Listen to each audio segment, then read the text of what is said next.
For a moment, one of the most renowned faces in Kenya seemed to belong to two different men. One lived in status, the other one lived in Umoja. They had different lives, different families, and completely different backgrounds, but put their photographs side by side, and Kenyans could not stop asking the same question. How was this possible? His face looked so much like former President Uhuru Kenyatta that most people refused to believe it was simply a coincidence. Then one photograph changed everything. Suddenly, people gave him a new nickname, Uhunye Umoja. But there was something nobody could see behind the photographs. Because while fame was opening doors for him, it was also creating problems he had never faced before. So, what really happened to Uhunye Umoja? And where did life take him once the excitement of his sudden fame began to fade? Stick around as we uncover what became of Uhuru Kenyatta's lookalike years after he went viral.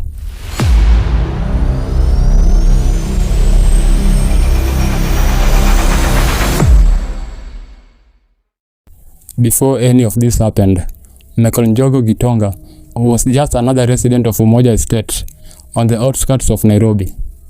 He worked as a mason.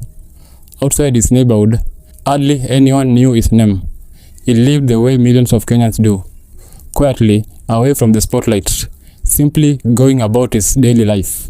Then, in August 2020, everything changed. It started with something incredibly ordinary, a selfie.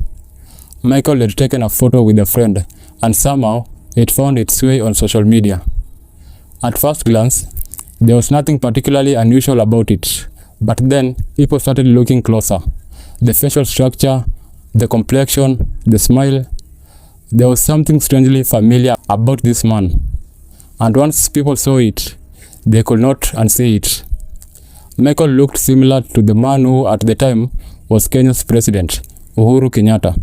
Before long, thousands of Kenyans were staring at Michael's face and asking the same question.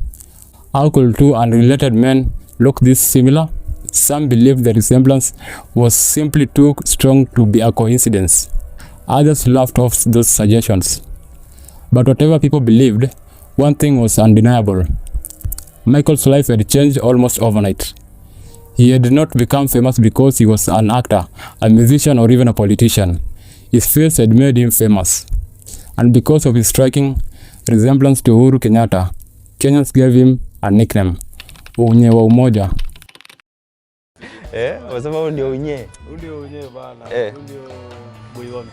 And from all attention his newfound fame brought him, there was one thing he wanted perhaps more than anything else. He wanted to meet Uhuru Kenyatta, but that meeting never came. And while Michael waited for an opportunity that might never arrive, something else was happening. From the outside, his newfound fame looked exciting. For a moment, it seemed as though one viral photograph had completely transformed his fortunes. But there was a problem. Recognition is not the same thing as wealth, and Michael was about to discover just how painfully different the two could be. At first, going viral seemed to be changing Michael's life for the better. The media appearances brought recognition, and this began attracting opportunities. Mimi ndo Michael Njogo Uhunye Umo. Lakini msiongee uongo, tuambiane ukweli.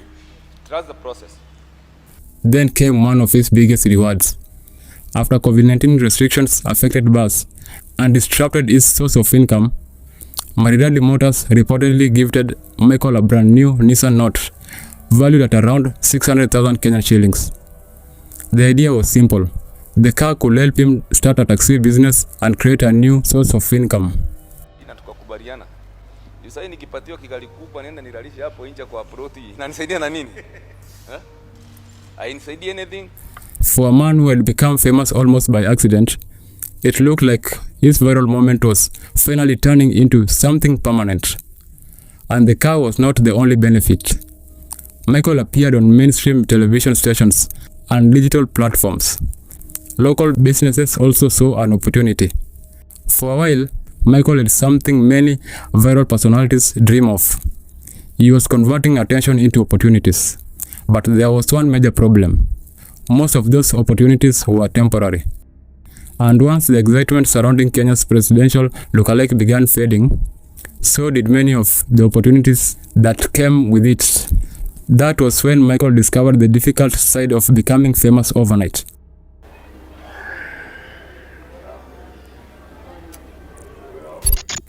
In 2022, Umoja made an announcement few people would have expected.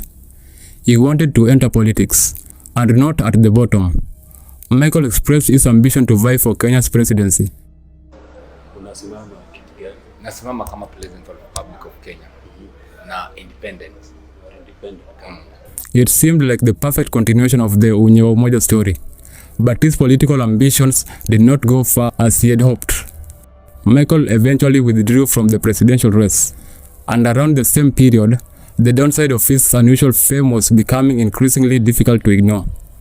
In Umoja, he said people regularly approached him asking for money and assistance. Some would tell him they had nothing to eat, expecting the man they associated with the president to reach into his pocket and help. But Michael did not have presidential money. In fact, his own financial situation was moving in the opposite direction.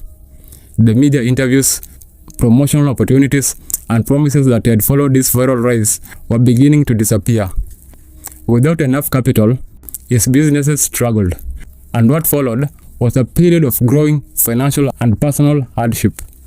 Behind the scenes, Michael turned to alcohol as his situation became increasingly difficult.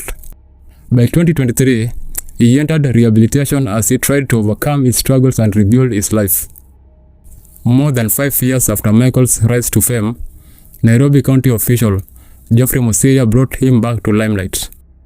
This time, beside a man that resembled Kenya's founding president, Jomo Kenyatta.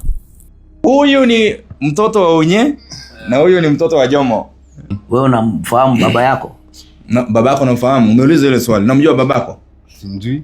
Unajui babako? Suddenly, social media had something it hadn't seen before. The moment quickly became playful. They joked about being the real Kenyattas. And as such, the old question returned. DNA. There were light-hearted comments about wanting a DNA test. Mi naomba DNA. Ndio hii maneno tuangalie kama ni kweli ama ni uongo. Hata wewe mama yako alikuwa hapo Gatundu. Ndio alikuwa Gatundu but mambo ya DNA. Niongelelei. But tunakutana na mzee naweza enjoy. The most recent appearance shows that Umoja has not completely disappeared from the public eye.